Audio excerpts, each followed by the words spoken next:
SRTF primitive version है shortest job first CPU scheduling algorithm का। CPU में execution के लिए वो प्रोसेस सेलेक्ट होती है जिसको कंप्लीट होने में सबसे कम टाइम बचा हो, भले ही उसके लिए करंटली रनिंग प्रोसेस को प्रीएम्प्ट करवा के न्यूली अराइव्ड प्रोसेस को एग्जीक्यूशन के लिए देना पड़े। अगर कोई प्रोसेस आता है और उसका रिमेनिंग टाइम करंट में एग्जीक्यूट हो रहे प्रोसेस से कम है तो एग्जीक्यूट हो रहे प्रोसेस को बीच में ही रोक कर शॉर्टेस्ट रिमेनिंग टाइम वाले प्रोसेस को CPU में असाइन कर दिया जाता है उसके एग्जीक्यूशन के लिए। यहाँ हम हर एक प्रोसेस को 1 यूनिट टाइम तक चलाएंगे और देखेंगे कि क्या कोई न्यू प्रोसेस अराइव हुआ है, और फिर हम देखेंगे कि शॉर्टेस्ट रिमेनिंग टाइम किसका है उन प्रोसेसेस में, और जिसका शॉर्टेस्ट रिमेनिंग टाइम होगा हम उस प्रोसेस को एलोकेट करेंगे CPU में एग्जीक्यूशन के लिए। 0th अराइवल टाइम पे हमारे पास प्रोसेस P1 आया, को CPU में एलोकेट कर देंगे इसके एग्जीक्यूशन के लिए।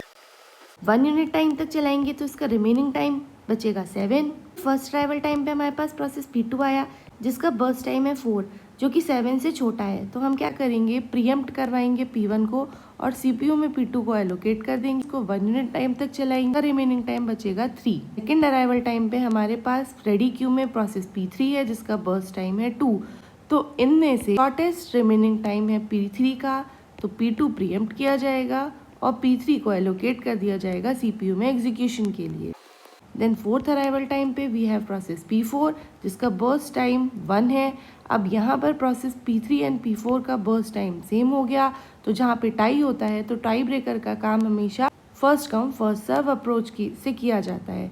तो यहाँ पर process P3 second arrival time पे आया था, तो प्रोसेस P3 ही एग्जीक्यूट होगा और ये अपना एग्जीक्यूशन कंप्लीट कर लेगा। देन 4th अराइवल टाइम पे हमारे पास प्रोसेस P5 आया, शॉर्टेस्ट रिमेनिंग टाइम हमारे पास प्रोसेस P4 का है, तो यहाँ पर P4 एलोकेट होगा CPU में, 1 यूनिट टाइम तक चलेगा, ये भी अपना एग्जीक्यूशन कंप्लीट होकर टर्मिनेट हो जाएगा। 5th अराइवल टाइम पे हमारे पास प्रोसेस P6 आया, फर्स्ट टाइम कम है, प्रोसेस P6 एलोकेट होगा, 1 यूनिट टाइम तक एग्जीक्यूट होगा और इसका रिमेनिंग टाइम हो जाएगा 1। अब सारे प्रोसेस आ चुके हैं तो हम देखेंगे रिमेनिंग टाइम शॉर्टेस्ट किसका है, तो अगेन P6 का ही रिमेनिंग टाइम शॉर्टेस्ट है, तो यहाँ पर P6 फिर से एलोकेट होगा, 1 यूनिट टाइम तक चलेगा, ये भी अपना एग्जीक्यूशन कंप्लीट करके टर्मिनेट हो जाएगा। Then process P1, P2, P5 में जो शॉर्टेस्ट रिमेनिंग टाइम है वो हमारा P2 और P5 का है। यहाँ पर टाई हुआ है तो टाई ब्रेकर का काम हमारा first come first serve approach करता है,